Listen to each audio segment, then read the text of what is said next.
Nous allons dans ce cours, Be'ezrat Hashem, essayer d'expliquer cette mitzvah que nous avons pendant la fête de Sukkot, qui concerne les hommes. Mais on va voir quel est le lien qu'ont les femmes à cette mitzvah, de quelle manière, et qui apparemment faire des gestes qui n'ont aucun sens avec plusieurs catégories de plantes. Je parle bien sûr effectivement du loulav. Alors le loulav est en fait le cœur d'un palmier, c'est-à-dire que lorsqu'on monte au sommet d'un palmier, on coupe la partie centrale qui sort, c'est ça le loulav. Ça doit être d'un palmier, un vrai palmier qui est apte à donner des dattes ou donne des dattes, mais c'est-à-dire la catégorie du palmier de dattes. Ça c'est une des catégories. À part ça, nous avons 3 branches des myrtes, le hadas, il faut prendre des branches dont les feuilles sont toujours 3 par 3, sur la branche, bien tout le long de la branche, 3 par 3 par 3, et il en faut 3 des branches comme ça. Et il y a le sol pleureur qu'on appelle la harava, on prend 2 branches, et bien sûr, il y a ce fruit qui est le hétrog, qui est un fruit très particulier, puisque, à part le peuple d'Israël qui l'utilise pour cette mitzvah, je pense que c'est un fruit qui n'aurait plus existé.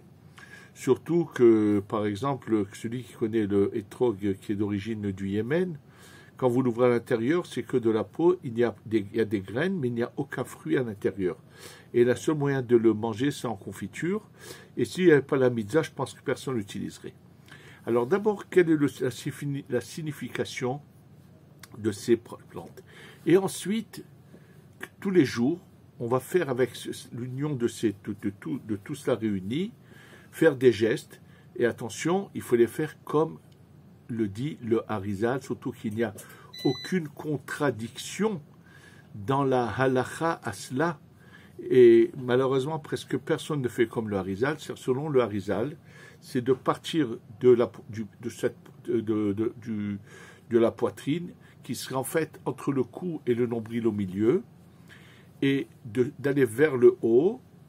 Et quand on redescend, il faut toucher avec l'extrémité du loulav, il faut toucher le corps. C'est pas dans l'air, mais il faut toucher, c'est marqué dans le Shara Kavanot, il faut toucher avec l'extrémité, ici cette partie-là qui est en fait à la moitié entre la gorge et le nombril, c'est là qu'il faut toucher. Et bien sûr, on le fait 3 fois, d'abord du côté sud, ensuite 3 fois du côté nord, ensuite du côté à l'est, on va le faire 3 fois, puis 3 fois vers le haut et 3 fois comme un mouvement vers le bas, c'est on monte et on redescend un peu plus bas et on revient à la poitrine.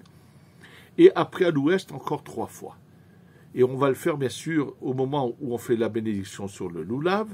Et ensuite, 4 fois, ça va se passer dans le Hallel. Qu'est-ce que veut dire tout cela? Quel est le sens de tout cela? Alors bien sûr, pour comprendre le sens de cela et ce que nous révèle le Harizal, c'est le Harizal qui nous l'explique, qui va nous faire comprendre ce que cela veut dire. Je vais d'abord revenir sur un enseignement qui concerne Avraham Avinu. Avraham Avinu, plusieurs commentateurs en parlent, qu'après qu'il ait fait la Brit Mila, et il voit de loin, après la Brit Mila, Dieu lui rend visite, il est en train de dialoguer avec Dieu, avec Kadosh Baruch Hu, et voilà que lorsqu'il voit de loin des personnes arriver, il arrête son dialogue avec Akadosh Baruch Hu pour aller accueillir ses invités. Et d'ailleurs, de lui, on apprend Gadol Kabbalat Orchim yoter magbalat pena shechina. Recevoir des invités est plus important que de dialoguer avec Akadosh Baruch Hu. Attention, il ne s'agit pas d'amis qui viennent nous rendre visite. Là, quand on parle de recevoir des invités, il s'agit de gens qui sont en route, qui n'ont pas où aller, et que donc en les recevant, on leur donne le logis à manger et qu'on les reçoit. C'est pour eux vraiment, on fait avec eux un grand chesed, une grande bonté. Et donc cette mitzvah est plus importante encore que de parler avec Akadosh Baruch Hu. Bien sûr, la question qui sont posées par plusieurs commentateurs, nous apprenons cela d'Avraham Avinu. Et d'où Avraham Avinu savait que c'était plus important, c'est-à-dire de s'arrêter de parler avec Akadosh Baruch Hu pour accueillir ses hôtes, ces invités-là, d'où lui le savait. Et bien sûr, la réponse qui est ramenée, c'est que Avraham Avinu, ses membres le guidaient. C'est-à-dire qu'Avraham, lorsque quelque chose était une mitzvah, sa main naturellement avait envie d'aller vers la chose. Lorsque c'est une mauvaise action, sa main avait comme une sorte de lourdeur, n'arrivait pas à aller vers l'action. On a des preuves à cela de plusieurs endroits. Donc Avraham Avinu, ses membres, son corps, en fait, lui montrait ce qui était le chemin de la lumière des mitzvot et l'inverse. Et là, lorsqu'il dialoguait avec Kadosh Baruch Hu, et dès qu'il a aperçu les gens qui arrivaient, il a senti l'envie d'aller vers eux, ses pieds avaient envie de courir vers ces gens-là. Donc il en a déduit que c'est une mitzvah. Je vous dis, je ne vais pas rentrer long là-dessus, mais il y a des preuves au moment du sacrifice que Sama n'a pas voulu prendre le couteau parce qu'il n'avait pas compris l'ordre d'Akadosh Baruch Hu. Bref, en tous les cas, chez Avraham Avinu, il y avait cela. Et sachez que ce qu'il y avait chez Avraham Avinu, ce don que ses membres l'aident et le guident, ça s'est passé plusieurs fois dans l'histoire. Un exemple parmi tant d'autres, tout à Yerushalayim, avant la création de l'État d'Israël, un peu avant, il y avait le Rav Yosef Chaim Sonnenfeld, et voilà qu'un jour, quelqu'un qui faisait de l'huile d'olive kasher les Pessar vient le voir et lui demande l'attestation que son huile d'olive est kasher les Pessar. Et puis le Rav traîne avant de lui écrire. La personne va encore là et dit, Rav, donne-moi j'attends la théoda de kashrut, ce certificat que ce que je fais est bon. Et voilà qu'un matin, il neigeait à Yerushalayim, c'était dans la vieille ville, et donc le Rav Sonnenfeld s'est complètement recouvert à cause du froid. Il va vers le lieu où il y avait les olives et où elles étaient pressées, et il voit à l'extérieur l'employé arabe qui travaille là-dedans sortir à l'extérieur, prendre son pain tout chaud, manger, et il le voit après rentrer travailler avec les olives. Alors lui, il rentre à l'intérieur, et il voit le patron, mais le patron n'avait pas reconnu que c'est Rav Sonnenfeld. Il lui dit, dis-moi, les olives là que tu es en train de presser maintenant, c'est kasher les Pessar? Il lui dit, bien sûr, je veux bien avoir le certificat du Rav Sonnenfeld. Alors Rav Sonnenfeld se découvre et lui dit, c'est moi, mais je viens de voir que ton ouvrier qui a mangé du pain à l'extérieur, a tenu sa pita sur laquelle il y avait un peu de farine, est rentré, a travaillé, a trié les olives pour les mettre dans l'appareil pour les presser, sans se laver les mains. Donc cette huile n'est pas kasher les Pessar. Il lui dit, ah bon, oui. Il lui dit, écoute, je vais te dire ce qui s'est passé. Quand tu m'as demandé d'écrire, je sentais une lourdeur dans ma main pour écrire le certificat. J'ai compris qu'il y a quelque chose, donc je suis venu et voilà, j'ai trouvé le problème. Donc tout ce que tu as fait jusqu'à présent, tu le laisses pour le reste de l'année. Et à l'avenir, tu vas faire attention et je vais t'écrire, bien sûr, le certificat pour la cacheroute. Donc, on voit qu'il y a des gens qui ont un pouvoir, ça veut dire qu'ils ont quelque chose d'une sainteté en eux, qui fait que leur corps, leurs membres, agissent naturellement dans ce qui est positif et se retiennent dans ce qui est négatif. Sachez que le problème, Rosh Hashanah et Kippour, bien sûr, tout le monde fait Teshuvah pratiquement, je veux dire, beaucoup font Teshuvah. C'est un moment de réflexion, on prend de bonnes décisions, mais ce qu'il faut faire ensuite, c'est de prendre ces décisions, les mettre en pratique. Il ne suffit pas d'avoir de bonnes intentions. Il y a une expression qui dit « Reshaim meleim harata ». Qu'est-ce que c'est des Reshaim? C'est des gens qui ont constamment du remords. Ça veut dire ils ont des bonnes intentions, mais ils n'arrivent jamais à concrétiser ces bonnes intentions. Et finalement, ils sont toujours avec du remords et du regret, mais ça reste des Reshaim. Pour que nous ne soyons pas de la même catégorie, la fête de Sukkot, ça va être un peu la mise en pratique des bonnes décisions. D'ailleurs, c'est pour ça que c'est marqué au niveau de la Soukha, les Ma'an Yed'u Dorotechem, qu'à Sukkot, on appelle ça le Da'at. Le Da'at, c'est ce qui unit la pensée à l'action. C'est-à-dire qu'à Sukkot, on va faire descendre nos bonnes intentions dans la pratique et on va donc commencer à faire quelque chose.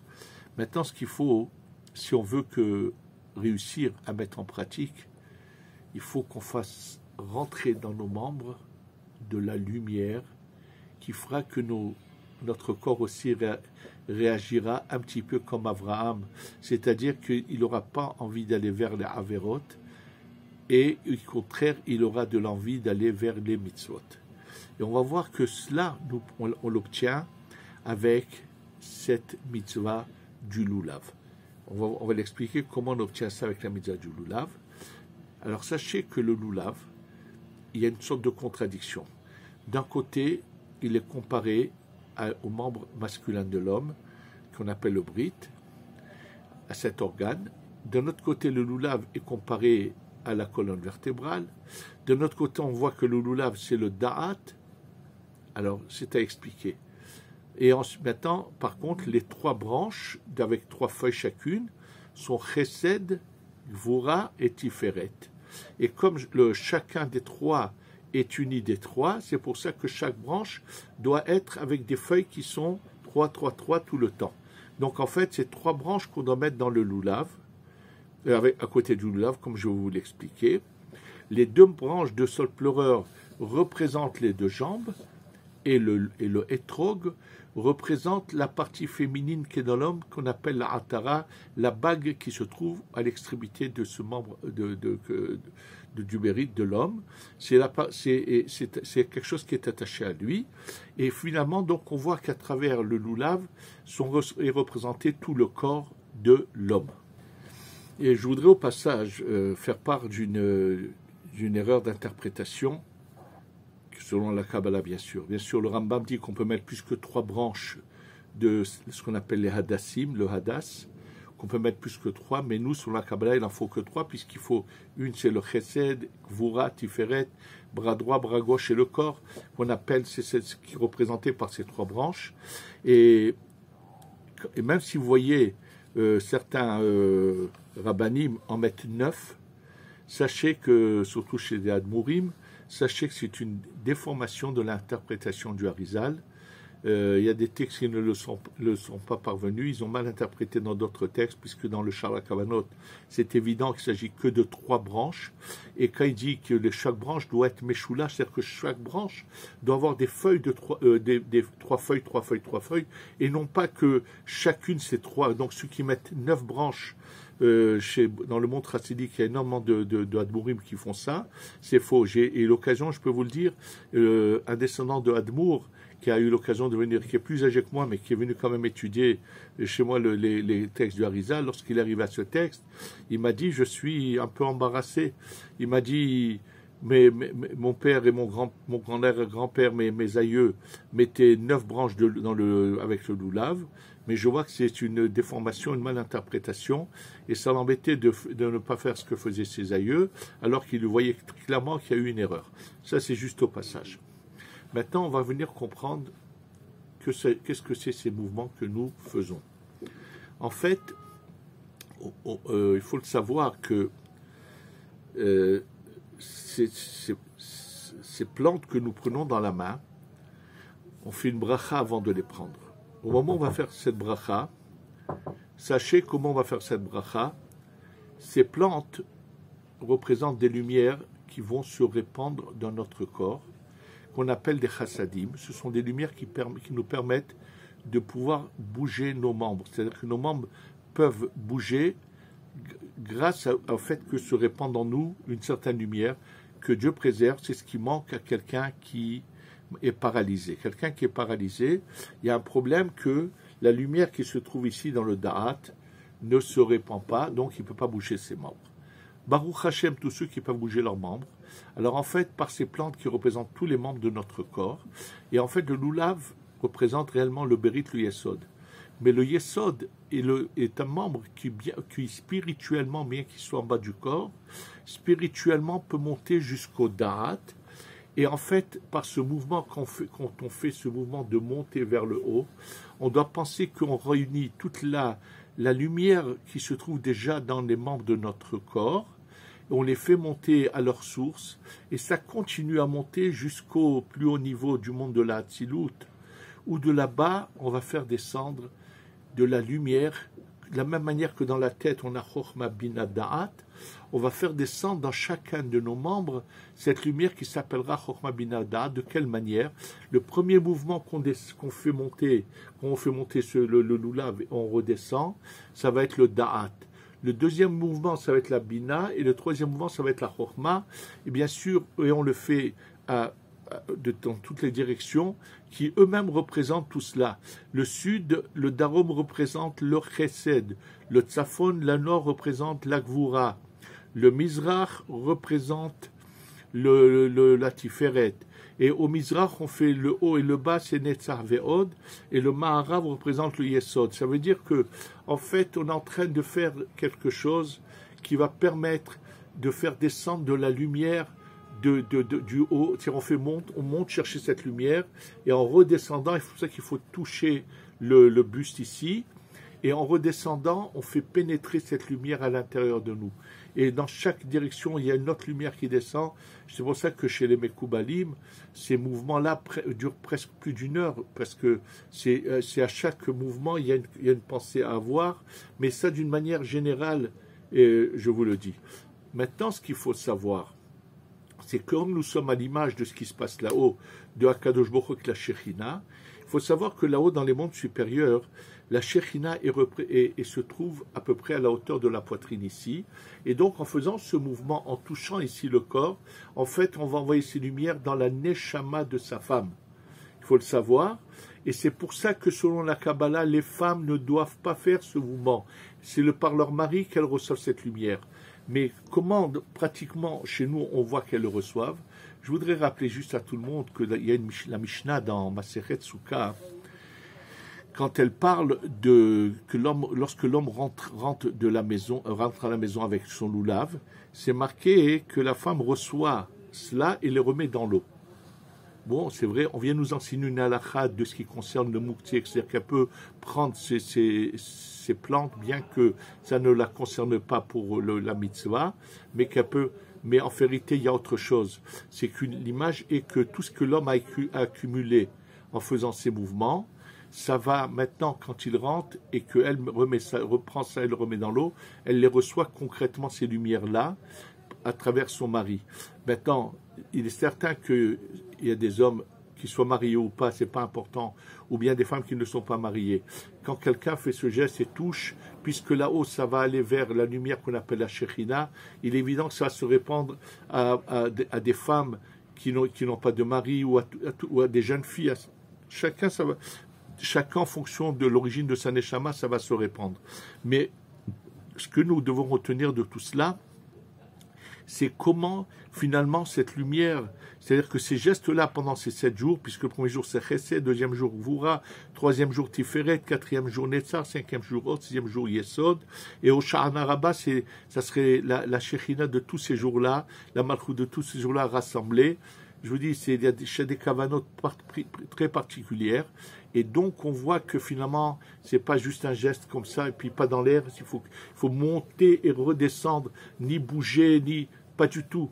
C'est selon la Kabbalah, c'est Holacha Vehova'a. C'est le Harizal qui le dit, faire monter et redescendre sans bouger le loulav, juste le faire monter et redescendre, ni dans tous les sens comme certains le font.